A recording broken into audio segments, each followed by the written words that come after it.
अस्सलाम वालेकुम नाज़रीन, मेरा नाम प्रोफेसर डॉक्टर साहिद आफ्ताब अहमद है और मैं phase 4 DHA Lahore kids care clinic से आपसे मुखातिब हूँ। आज का हमारा टॉपिक है कॉमन कोल्ड। ये एक बहुत आम सी चीज़ है जिसको हम अंग्रेज़ी में अपर रेस्पिरेटरी ट्रैक्ट इन्फेक्शन भी कह सकते हैं। इसको कभी कई लोग फ्लू भी कहते हैं, नज़ला ज़ुकाम भी कहते हैं। कई लोग खांसते हुए आते हैं तो उसको कहते हैं जी कि बच्चे का गला ख़राब है, इस वजह से खांस रहा है। तो खैर ये एक कॉमन बीमारी है और ये हर बच्चे को, जितना जो छोटे बच्चे होते हैं और जिनको सफाई का शायद इतना एहसास ना हो, मेरा मतलब ये है कि साल से नीचे 6 महीने से लेके प्रॉबली 5, 6, 7, 8 साल तक उस वक्त तक बच्चे को होश आ जाता है कि कहीं किसी गंदी चीज़ को हाथ लगाने के बाद हाथ साफ़ करने हैं। नज़ले के बाद अगर किसी को छींक लगी है या बीमार है, उसके पास नहीं जाना। छोटा बच्चा 1, 2, 3, 4 साल के जो बच्चे होते हैं वो आमतौर पर ज़्यादा वल्नरेबल होते हैं। इसमें कुछ ज़रूरी पॉइंट्स हैं जो हमें दिमाग में समझ लेने चाहिए। सबसे पहली बात ये है कि ये जो कॉमन कोल्ड है, ठीक है, ये खांसी ज़ुकाम का ये जो नज़ला ज़ुकाम है, ये तकरीबन एवरेज जो बाहर का डेटा है वो कहता है जी कि बच्चे को 6 से 8 दफ़ा साल में ये होता ही होता है। और ये 2-3 दिन से लेके 10 दिन तक ये तकरीबन लास्ट कर सकता है।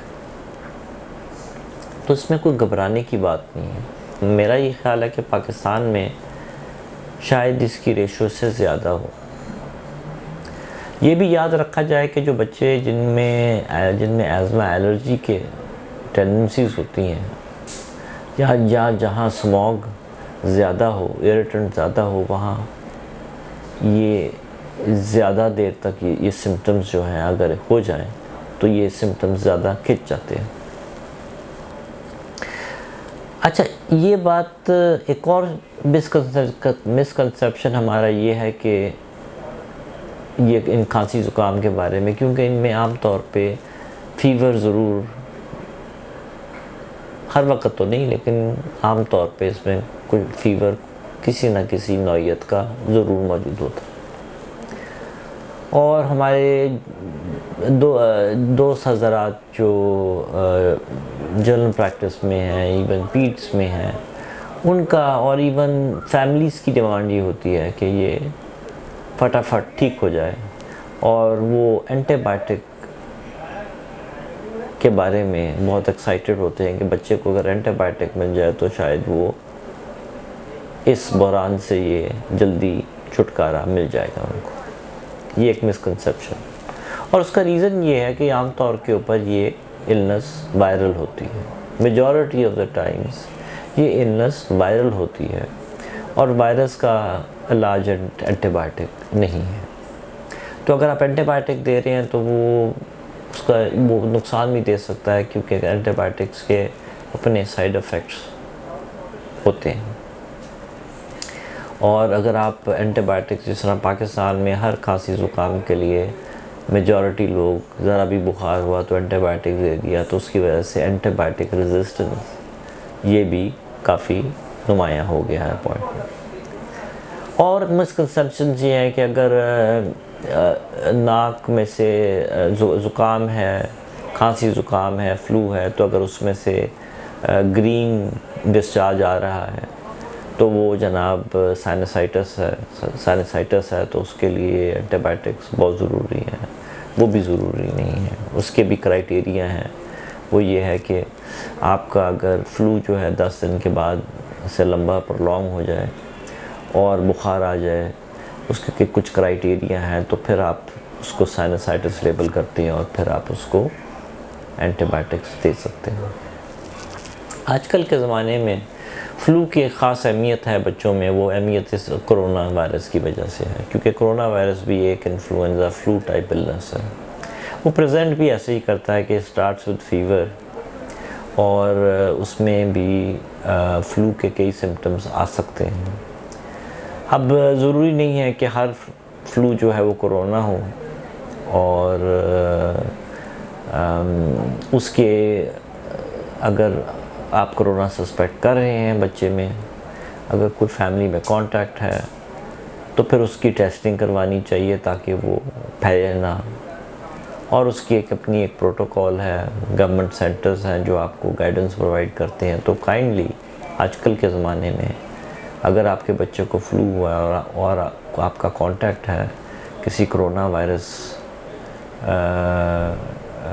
के शख्स से, या बच्चे का कांटेक्ट रहा है, तो आप काइंडली सर्टन ये कोरोना जो हेल्पलाइंस हैं इन पे कॉल करें, और वो फिर आपको गाइड करते हैं और आपकी टेस्टिंग करवाते हैं। खैर, ये कोरोना की बात यहाँ इतनी काफ़ी है, मैं यहाँ बंद करूँगा। आगे हम चलते हैं कि जब बच्चे को फ्लू होता है तो उसके बारे में, और आम फ्लू है, कोरोना की बात हम नहीं कर रहे, आम फ्लू है, तो हमने उसको ट्रीट क्या करना है, कैसे ट्रीट करना है। देखिए, बात याद रखें कि इनिशियली फीवर आएगा, बच्चा थका हुआ फील करेगा, हेडेक होगी, ये होगा, उसमें पैराडोल, ब्रूफिन बहुत कारआमद किस्म की दवाइयाँ हैं। ये जो हैं, these medicine are very useful. तो आप स्टार्ट करें with fever control which also controls pain. So आप अगर रेगुलर उसको पैनाडोल या कैल्पोल दे दें तो that will control the fever, number 1, and number 2 it will make the child comfortable. अगर उसको मसल एक्स हो रही हैं या उसको हेडेक हो रही है, जिस तरह हमें अभी इस फ्लू होता है तो मसल एक्स, पट्ठों में दर्द, नेक पेन, हेडेक, ये एक बहुत कॉमन सी चीज़ है। तो बच्चा, वो भी आखिर हमारा ही बच्चा है, तो उसको हो सकती है। और अगर वो छोटा बच्चा है तो वो सही तरह से एक्सप्लेन भी नहीं कर सकता। इवन 5 साल के बच्चों को भी ये बात एक्सप्लेन करने में मुश्किल होती है। तो बच्चे को कंफर्टेबल रखें, उसको रेगुलर 2-3 दिन के लिए पैनाडोल, ब्रूफिन दें। दूसरी चीज़ आप ये याद रखें कि उसको खाने पीने का शौक़ नहीं होगा इस वक्त। आमतौर पे बच्चे जब इनिशियली उनको फ्लू या कॉमन कोल्ड जिसको हम कहते हैं उसका अटैक होता है, तो उसमें कभी कभी अगर टेम्परेचर हाई हो तो उसके साथ नौजिया जो है वो आ जाता है। अगर तो ऐसी बात है तो आप याद रखें कि उसको खाने का ज़्यादा शौक़ नहीं होगा, सॉलिड फूड, मतलब उसको पुश ना करें। आप उसको पुश करेंगे तो वो उल्टी करेगा और उसमें पानी की कमी हो सकती है।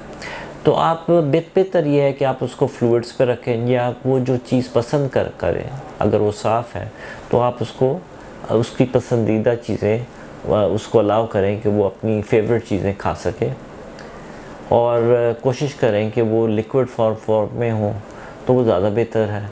And kindly don't try to force solid food on such children.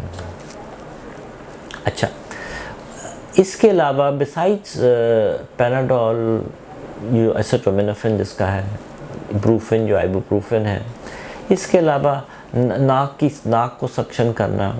अगर खांसी की अलामत है, कॉफ़ हो रही है, तो फिर आप साथ नॉर्मल सेलिन के, अगर आपके पास नेबुलाइज़र है तो नॉर्मल सेलिन यूज़ कर सकते हैं। जो लोग जिन लोगों ने इस्तेमाल किया है वो मेरी बात समझ रहे होंगे कि मैं क्या कर रहा हूँ। वो 2 ml आप उसमें नॉर्मल सेलिन डाल के वो बच्चे को भाप की तौर के ऊपर वो आप इस्तेमाल कर सकते हैं मशीन के थ्रू। वो बच्चे को म्यूकस क्लियर करने में और ईज़ अप करने में फ़ायदेमंद होता है। बल्ब सक्शनिंग नाक की करेंगे तो उससे नाक साफ़ रहेगा, बच्चा आराम से रात को सोएगा, खांसी कम करेगा। छोटे बच्चों में ये चीज़ें ज़्यादा ज़रूरी हैं, बड़े बच्चे फिर भी ये चीज़ें काफ़ी हद तक बर्दाश्त कर जाते हैं। फिर इसके अलावा कॉफ़ एंड कोल्ड प्रेपरेशंस हैं, बहुत सारी हैं, मैं नाम नहीं लूँगा, जो अवेलेबल हैं, ओवर द काउंटर अवेलेबल हैं। बेहतर है कि आप अपने डॉक्टर को दिखाएं और वही आपको प्रिस्क्राइब करे कि भाई ये वाली दवाई ले लें, ये वाली दवाई ले लें, ये ड्रॉप्स डाल लें। कोई उसमें हर्ज नहीं है, क्योंकि वो 2 चीज़ें चेक कर लेगा। वो एक चीज़ ये चेक कर लेगा कि कोई ऐसी चीज़ नहीं है जो मतलब कि जिसके लिए कोई एंटीबायोटिक या कोई हल्का फुल्का नमोनिया नहीं है। वो ये कोई और सीरियस चीज़ नहीं है। एक तो वो ये देख लेगा कि कोई सीरियस चीज़ नहीं है, ये आम कोल्ड या आम फ्लू ही है। और दूसरी चीज़ जो उसका फ़ायदा ये होगा कि वो आपको अप्रोप्रिएट किस्म की सिम्प्टोमेटिक ट्रीटमेंट जो है उसके बारे में भी गाइड कर देगा कि आप ये नाक के कतरे इस्तेमाल कर लें, छाती में थोड़ी कंजशन लग रही है, नॉर्मल सेलिन की नेबुलाइजेशन कर लें, ये कर लें, वो कर लें। वो आपको बेसिक गाइडेंस भी प्रोवाइड कर देगा और ये भी बता देगा कि अगर आपको बुखार लंबा खिंचता है या 10 दिन तक आप ठीक नहीं होते तो आप आके मुझे चेक करवाएं। तो इस तरह की आपको गाइडेंस भी वो आपके जो लोकल डॉक्टर हैं वो आपको प्रोवाइड करेंगे। इसी तरह कि आपको हमारी अगर जो छोटी हमारी जो वीडियोस हैं हमारे रोज़मर्रा के मसाइल के ऊपर हम ये वीडियोस बच्चों की बीमारियों के मुतालिक हम बनाते हैं, अगर आपको वो पसंद आती हैं तो आप काइंडली हमारा किड्स केयर क्लिनिक का जो यूट्यूब चैनल है उसको सब्सक्राइब करें, उसको शेयर करें, उसको लाइक करें, अपने दोस्त यारों में उसको आप प्रोपगेट करें। अगर आपको क्वेश्चंस हैं, कोई फर्दर क्वेश्चंस हैं इसके बारे में तो काइंडली आप हमसे कांटेक्ट करें। हम कोशिश करेंगे कि या तो उसका जवाब किसी वीडियो में दे सकें या आपको सेपरेटली दे सकें। अगर ऐसा कोई क्वेश्चन है जो हम खुद आंसर नहीं कर सकते, हमारे पास स्पेशलिस्ट पैनल है, हम उनके साथ डिस्कस करके आपको किसी प्रोग्राम में उसका आंसर दे सकते हैं। Thank you for listening to Professor Dr. Syed Aftab Ahmed on this common topic of common cold, which is also known in the public as flu, or in the medical community as upper respiratory tract infection, which is mostly viral and can be treated by over the counter or home remedies, and usually goes away in a few days time without any long term sequelae. तो ये याद रखें कि हर flu में antibiotic से गुरेज करें और अपने डॉक्टर से इसके बारे में रुजू करें अगर आपको कोई चीज़ अनकंफर्टेबल अगर आप फील कर रहे हैं, आपको कोई चीज़ पसंद नहीं आ रही। आपके सुनने का बहुत शुक्रिया। खुदा हाफ़िज़।